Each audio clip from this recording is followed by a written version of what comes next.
Rebekah Allick, thank you for joining us. Appreciate it. Yeah, thanks for having me. I want to start off by talking about your childhood a little bit, growing up. Tell us what it was like to grow up in the Allick household. Yeah, I would say it was very chaotic, very competitive, aggressive. For one example, we used to have like arena-style pillow fights, and first one to cry basically had to leave because can't tell mom. But yeah, we loved really hard, and I would say as we got older, we started kind of approaching each other better with more respect. But that's just how siblings go. But yeah, a very competitive household, for sure. It sounds like it. Yeah. So when you came to the University of Nebraska at Lincoln, you were not Catholic. Yes. And shortly after there, you were in the process and eventually did make the decision to become Catholic. Mm-hmm. What changed for you? Friends. I remember coming to the university, and I kind of had a fallout with a lot of friends in high school. And I just felt really disconnected. I had graduated early and coming not really with a lot of friends of my own. And then, it just became, I was just in search of friends. And I remember I was praying for it often because, I don't know, I'd never prayed for friends before, so I felt silly. But randomly, Lindsay Thiel, she's Catholic. And she's also the older sister of a former teammate of mine back in elementary school. And I ran into her in the study hall area. She mentioned a Bible study, so I went, and I didn't know it was a Catholic Bible study, but I thought it was my chance to finally make good Christian friends. And from there, that Bible study got connected with the missionaries, and then it just kind of blew up from there where I met other athletes that I already admired and respected and wanted to be friends with, and then I found out they were Christian, found out they were Catholic. And so it just kind of, I don't know, I got pulled into this community. I saw what they had, and I figured, originally I started like, well, okay, I'm Lutheran, they're Catholic, it's really not that big of a jump. And so like, okay, I'll just become Catholic. And I hadn't thought twice about it. But I remember it was at Seek when it really just kind of shook me to reality I remember I went to Seek because I thought it was just going to be a good chance to, again, make friends that were Christian, not knowing it was a Catholic conference. And I just felt like the Lord slowly revealed himself to me in a very gentle and approachable way. I always thought any type of conversion or any type of reach out from God would always be the super profound, dramatic thing. But ironically, me converting to Catholicism, one of the biggest and greatest decisions I've ever made in my life, was actually in a very gentle way. And it was almost like, hey, it was always there. I just hadn't discovered the full truth yet until I became Catholic. And yeah, it was just a very slow process, but what started off was friends. And I'm sure as you're thinking about this and praying about making the conversion to the Catholic faith, there's probably some obstacles that come up. I mean, for some it's Mary, for some it's the real presence of Jesus in the Eucharist, for some it might be the Bible. What was it? What were those obstacles for you? Yeah, I would say with Mary, it was very like murky waters. I just didn't know. I remember constantly hearing about her. Even in like my Lutheran church, like yes, we read about her like Mary, the Mother of God, but you wouldn't think twice. You wouldn't really grasp the Mother of God. I mean, just the way that she was preached about to me was she's just this random woman that was chosen, and that's all she really was. She was like a surrogate mother, like just, what's it called? Used by the Holy Spirit, and then just kind of left for dead. It was like she wasn't really respected. She wasn't really seen or listened to, and so. That was, it honestly still is like a relationship in progress, but I find myself approaching her more, just kind of holding on to my rosary more, even when I have a hard night sleeping, like honestly last night, and even just talking about her to others, I feel more comfortable just because, and if this just goes for every part of the Catholic Church, like there's just so much there, and so like you can never really talk enough about her, likewise as many parts of the Catholic Church, so. Mary for sure, and then of course the Eucharist. I feel like that will forever just be a relationship that will just humble me over and over again. Just the fact that he is present in the Eucharist and he is everywhere, like that's so much to ask for someone, especially someone who wasn't always Catholic. So for that to be reality, I don't know. It's just kind of hard to put into words, just kind of like the reality that you're asking me to accept. And I just remember that being frustrating for me at first because I'm like, okay, well, again, I was waiting for this giant, dramatic thing, and it was just like, no, like it's just him. Yeah. So That's understandable. So take me back to that night when you came into the church. Do you remember what that felt like for you? I describe it as game day. I think I was talking to Nicole, who's a good friend of mine and mentor, and like honestly all of the above. I was like, I just felt like all the same adrenaline and antsiness and also nervousness. I'd never been nervous before anytime going to church. And yeah, I just remember it feeling like game day. I was nervous, I was excited, I was pumped up, I was just excited. I was really excited. So when someone comes to college, or when a young adult comes to college, a lot of times, or at least sometimes, they walk away from their faith. Right. With you, it was different. You walked towards your faith. What would be your message to someone who is in those shoes, maybe a freshman coming into college, beginning of the semester, and thinking, well, it's just Catholic Church just isn't for me. I'm going to look elsewhere. What's your message? I'd say just to be kind to yourself. I think one thing that I and still struggle with is just like grace. And I remember someone told me that whatever you don't forgive, like once you go to confession, it's forgiven and you don't have to think twice about it. I mean, when you go before him and you confess everything, I mean, that's all he wants. And so the more that you hold on to all those mistakes, it's like you're saying that your judgment is greater than God's. And I'm like, I don't want to be God. That's exhausting. And so I think just letting, what happened, but know that there's always tomorrow and there's always a confessional. There's always going to be a priest. There's always going to be a second chance. But just the pursuit of him is really where the joy is going to come from. It's never just going to be, okay, I made it on Sunday, boom, I'm done for the week. It's the pursuit that is really hard, but it's always going to be worth it. And as someone who indulged in like both lifestyles and stumbles, I completely understand just like grace and just the pursuit. I mean, it has to be a whole nother kind of, I don't even know, just like perseverance.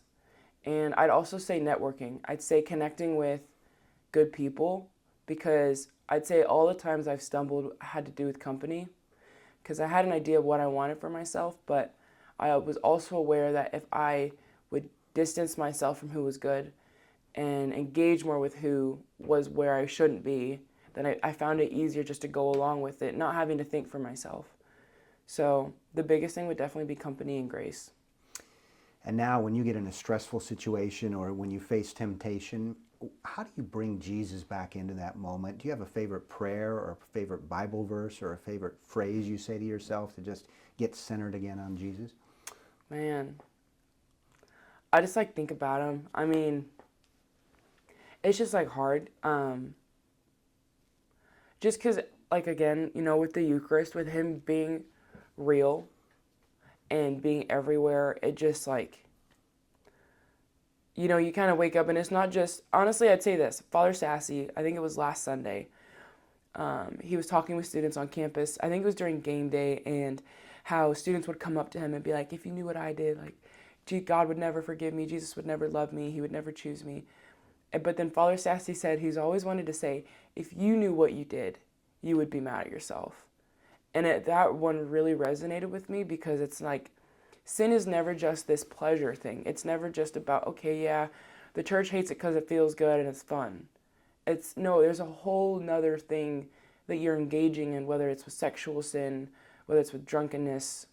I mean, any of that, that's a whole nother battle you're fighting right there when it's not virtuous. And I mean, it just, I don't know, when he said that hit me, and it had me really just refocus the way I thought about sin. And it's not just about, okay, I got to do this and hide it. No, it's like I'm hurting myself and there's a reason why. And so, yeah, I say that has been something new that I thought about. But in the past, it was always just about, where is he? Because, I always found myself, whether it was like at a party or something, because I was in search of friendship, I was in search of love, attention, and just that validation. And so just asking the deeper reason why. Everyone wants to have fun. And we find that we have fun playing card games, and people also argue, well, I have fun when I'm drunk. So where is it that you're actually wanting the fun? Like, are you wanting to release, or are you wanting to be seen? And so, like, what is it that really draws you to that negative lifestyle? Because I promise you, there's a positive alternative where you don't have to be feeling like crap in Mass on Sunday. There's always an alternative, because, God wouldn't create a world full of pleasure without it also being righteous. So there's always an alternative. Mm-hmm. And so you've been very public about your Catholic faith and Yeah. your conversion to the Catholic faith. You could have done this very quietly and kind of eased into it, but that's not what you did. You're out there talking to high school students. You're delivering that message. Why do you feel confident and comfortable doing that? I feel like God just gave me a mouth that won't shut up, if I'm being honest with you. I don't know. Ever since elementary school, I've just always been on my soapbox, and it was never about myself. And I wasn't perfect. Like sometimes I was like, oh wow, this kind of feels good to be seen and heard. But a lot of it just had to do just kind of for like those that wouldn't speak up for themselves, and just kind of like the smaller groups, the smaller voices. And I just remember the way that he makes me feel and how complete I feel and how excited I am to live life, because I've also been on like the negative side of it, where it's like I was going through the lulls. And I remember my freshman, sophomore year, I mean, anyone who follows me on Instagram for like the last 6 years knows what I'm talking about when I say this. But I remember, so it was pretty much just me in my family and in my friend group who was really pursuing my faith. So I committed like 15 minutes of Bible study every night. And I remember I was just so invigorated because one, I was exhausted. And so I was like reading this. I'm like, okay, it's worth it. It's for Jesus. But it was a very like burnout type of lifestyle. And so I was doing it by myself. So I didn't have a community. I didn't have balance. So I would have really high highs and super low lows. But I will say in the super high highs, I was like all over my Instagram, because I'm like, God is amazing and he loves you. And I just wanted people to experience what I felt. Because it's very evident. I mean, you go and walk outside, you'll see something about self-indulgence, whether it's like with CBD or like the vape shops. I mean, it doesn't take a very long walk to notice where people are having to indulge on things in this world that they don't need to. And so it's just been, I don't know, something that I've also been navigating, and I just want more people to do it with me, because I just think the world would be a better place if like more people knew. Because I mean, just one other person knowing that Jesus loves them and he's real and he's present, I mean that's enough to rock anyone's world, you know what I mean? Absolutely. Yeah. And you talked about the importance of friendship in your own conversion, and I know when you talk to high school students, you really hammer that point home about, who are you hanging with. Is that the message you want to get out when you talk to high school students, is be aware of who you're surrounding yourself with? Yeah. I mean, we're just human beings, and honestly, I'm obviously not older yet, but like in due time, I'll learn what that kind of scenery is like with friendships. But from what I learned from like, especially from middle school, is when I really noticed you see this kind of rebellious behaviors start. And then obviously up until high school and college is just like, who you hang around is so important, because, and it even starts in the family. Like if the family has really good boundaries, good priorities, all of those good things, you'll find really virtuous kids and kids that want other people like that around them. And so when you can have those friends who are really firm in what they believe in and kind of what they want out of life, even if they're super young. I mean, you'll see young kids all the time that, they won't ask for a birthday gift, but they'll ask for food to donate to the homeless. So it doesn't take, a couple ages for them to be like, okay, yeah, they know what's right from wrong. From a young age, they know pretty well what's right from wrong. And so just friends are just everything, because it's like, when you're stumbling, who do you call? When things are going really well, who do you call? And it's just those little things matter and they add up. And so I will say, like, I've had friends in both ends where it's like just super on fire for the Lord, and I found myself wanting to pursue him more and just pursue time with them, because when I was with them, I felt like I was with Jesus, and that just felt really good. It felt super safe.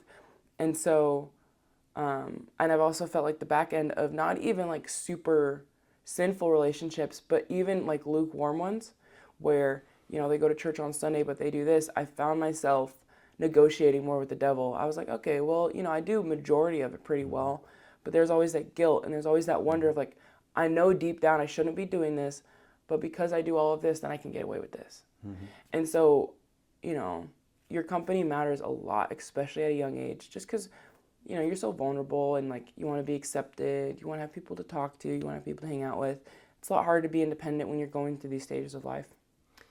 I know you also talk to the high school students about modesty and Yeah. about purity. Yeah. Those are really countercultural things at this point. Yeah. How tough is it for a young adult to adhere to those virtues? Oh, incredibly. And this, I mean, today, like, I don't even know what the date. What's the date? Like September 9th? 10th? Yeah, Right? 6th, isn't 6th? it? Yeah, 6th. So September 6th, 2024. For me to go on my phone right now, the access that I have is unreal. I mean, it takes zero effort for there to be pornography, for there to, I mean, even order like a fake ID. All of that, like the access is unreal. And so for kids to stumble nowadays, I mean, as young as middle school, it's incredibly easy. I mean, I knew kids in middle school that were drinking. And so it's just nowadays to cover yourself up and to be abstinent is like one of the hardest things for anyone to really pursue nowadays, just because you don't see it a lot around you. And so it may feel like, well, what's the point? You know, am I really going to find a virtuous man to marry if, you know, it seems like every other guy out there is already, you know, sleeping around, and vice versa for guys pursuing a woman. It's like, well, it seems like she's sleeping around, so I don't really have to wait. I just need to, you know, get through this phase of life where I sleep around, and then, you know, when it really matters, then I'll like, you know, then I'll figure it out. But like, it's hard, and it's just easy. I think that's the biggest thing with today's time is everything is just too easy and accessible. So it makes it a lot easier to stumble. As a Husker student athlete, your schedule has to be jam-packed. So it would be easy to say, well, I'm going to skip this part of my faith, or I'm not going to go to Mass, or I'm not going to do this. How do you still keep your faith a priority? What are some of the things that you do, and even as an athlete, as a student, that keeps you centered? I'd say communication.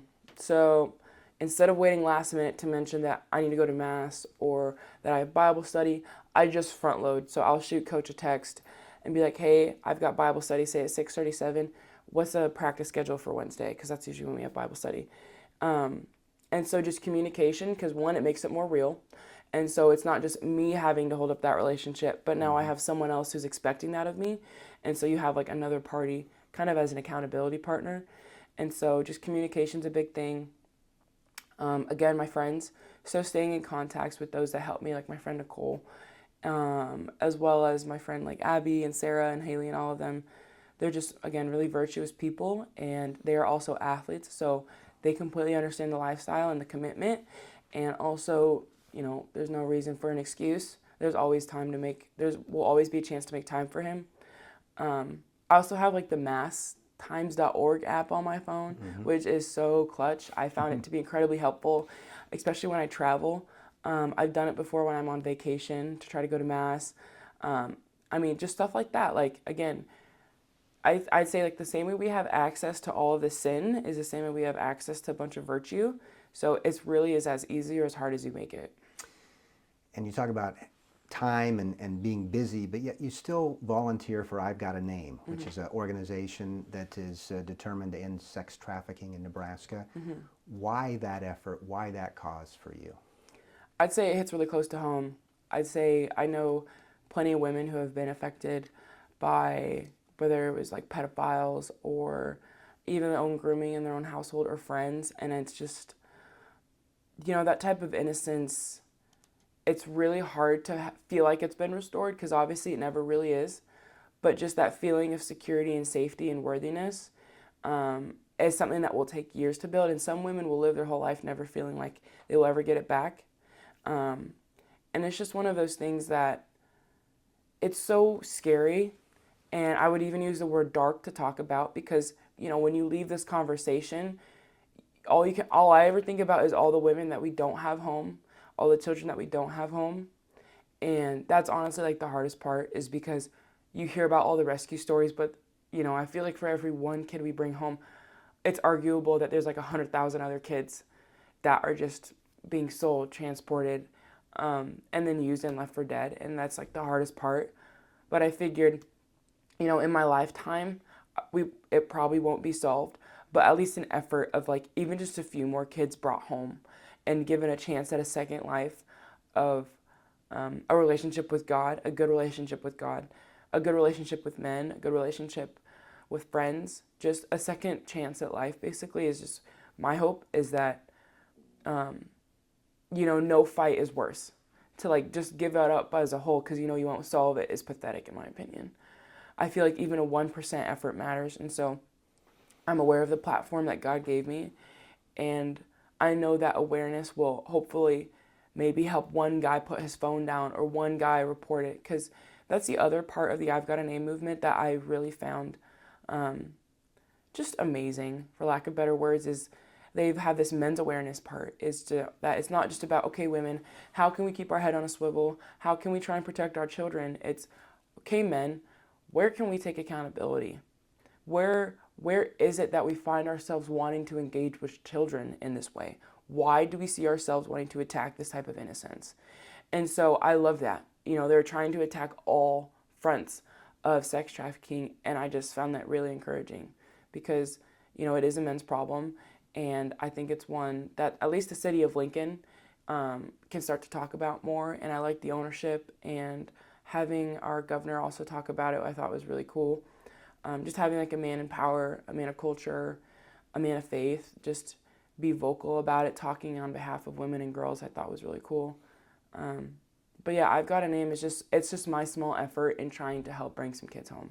And has this work opened your eyes? Because there's probably a lot of people out there saying, this doesn't go on, it can't go on in Nebraska. Oh yeah, I mean, one of the statistics is that majority of the, or not statistics because I don't have a number, but on average, if not majority of the cases of people that are being trafficked, they actually know their perpetrators. So they're typically like dads, uncles, brothers, friends of parents, which is scary. And again, it creates for an awkward conversation, but it just brought a lot of awareness that it is incredibly close to home, and you think of a city that may seem clean and perfect, but I promise you it's going on in the deep, dark corners of the city. So we made it this far in the interview without talking about Husker Volleyball, but we have to talk a little bit about it. Yes. Tell me what you think about this team. How good can this team be? I think we could be great. I think we can be super great. I will say this, and it's like losing last year really had me reflect on why I do what I do, and you know, would I want to go through what I went through last year with the exact same group? Like, would I do it all over again? And that's what really had me figure out, I'm like, am I doing this how, one, I was supposed to? Because God obviously asked me back. And I'm like, I felt like I never really viewed my teammates as people. And this goes from when I was as young as 11 years old when I started playing the sport. I tend to just get so focused on the winning and the execution that I just missed out on the people that were next to me. And so again, this just goes back to grace of like, you know, viewing them as women with like hobbies and interests, and that can seem so simple, but to hyper-competitive athletes, like that is such a foreign concept, that your teammates actually have feelings. And so when we lost, it kind of like shook me, and then it had me reflect, and it's like, okay, I've never played volleyball through this lens before, where I'm actually playing with people and not robots, and it just excites me because, you know, you saw, like, if you watched with our SMU game, like, we stumble, and we stumbled bad, but I think that honestly made us better, and it made us stronger. We've had some real conversations, real honest conversations, and I think that we showed that last night against Citadel, and then we have another chance to showcase it for the rest of the season, to be honest. And yeah, I'm just excited because I feel like we're working so much harder, not only on volleyball, but also just on being good women, with just respect, honesty, perseverance, all of those qualities. And so when we do face adversity like we did with SMU, that we can overcome it. I don't know, I'm really hopeful. I'm excited. Last question. So as a Husker volleyball player, as someone in college, I mean, college is a time when you kind of discover yourself, when you learn and when you grow. So tell me what you hope Rebekah Allick 5, 10, 20 years from now looks like, and how her Catholic faith is influencing that person. So influencing me? I just hope I'm making Jesus proud, if I'm being so honest. I just feel like I have made so many mistakes, and like even when I started talking with high schoolers, it's like I've made mistakes, and I tend to like beat myself up so hard about it. And I think for me to talk about grace and moving on, that is like one of my biggest things. Is like I want to be able to be someone that people can look to and be like, hey, like we're just human.